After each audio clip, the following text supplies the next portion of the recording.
कहानी शुरू होती है एक घने अंधेरे जंगल से, जहां हवा भी ऐसे बह रही थी जैसे कोई अदृश्य साया पेड़ों के बीच खामोशी को चीर रहा हो।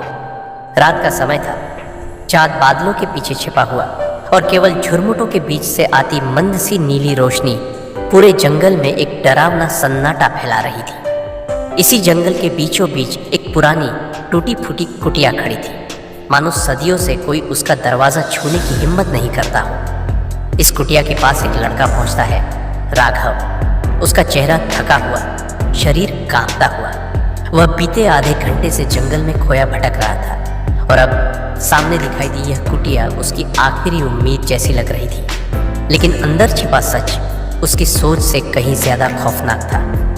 राघव ने कांपते हाथों से लकड़ी का पुराना दरवाजा धकेला। दरवाजा इतनी धीमी लेकिन लंबी क्रीक आवाज के साथ खुला कि जैसे किसी अदृश्य प्राणी की गहरी सांस उसके कान में गूंज उठी हो। अंदर घुसते ही एक अजीब सी ठंड ने उसे जकड़ लिया, ऐसी ठंड जो मौसम की वजह से नहीं बल्कि किसी अलौकिक मौजूदगी से पैदा होती हो। कुटिया के अंदर रखी हुई चीजें धूल और जाले से ढकी थी। कोने में एक टूटी हुई कुर्सी थी जिसकी बाह ऐसे मुड़ी थी जैसे किसी ने उसे जोर से मरोड़ा हो। बीच में एक पुराना सड़ा हुआ लकड़ी का पलंग रखा था, लेकिन सबसे डरावनी चीज थी दीवार पर बनी हुई एक पेंटिंग जिसमें एक लड़की की बड़ी बड़ी आंखें सीधे राघव की आंखों में घूर रही थी। राघव ने धीरे धीरे कदम आगे बढ़ाए। अचानक उसे ऐसा लगा जैसे कोई उसके पीछे खड़ा हो। वह झट से घूम गया, पर वहां कोई नहीं था।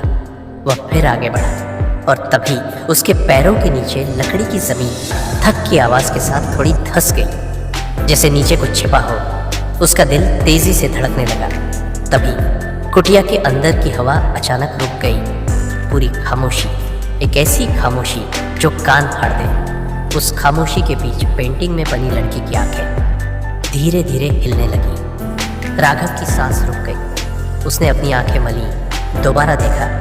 अब लड़की की पुतलियां सीधे उसकी तरफ थी। राघव पीछे हटने लगा। तभी पलंग के नीचे से खुर्र खुर्र की आवाज आने लगी, जैसे कोई अपने नाखून लकड़ी पर घसीट रहा हो। आवाज पहले धीमी थी, फिर तेज होती गई। राघव ने डर के मारे कदम पीछे खींचे, लेकिन अचानक दरवाजा खुद धड़ाम से बंद हो गया। अब राघव फंस चुका था। पलंग के नीचे से एक काली लंबी हड्डियों सी उंगलियों वाली हथेली बाहर निकली। वह हथेली इतनी लंबी थी कि इंसानी लग ही नहीं सकती थी। धीरे धीरे वह हथेली जमीन पर खींचती हुई बाहर आने लगी। पलंग के नीचे से एक अजीब सी हंसी गूंजी, धीमी, रूह कंपा देने वाली।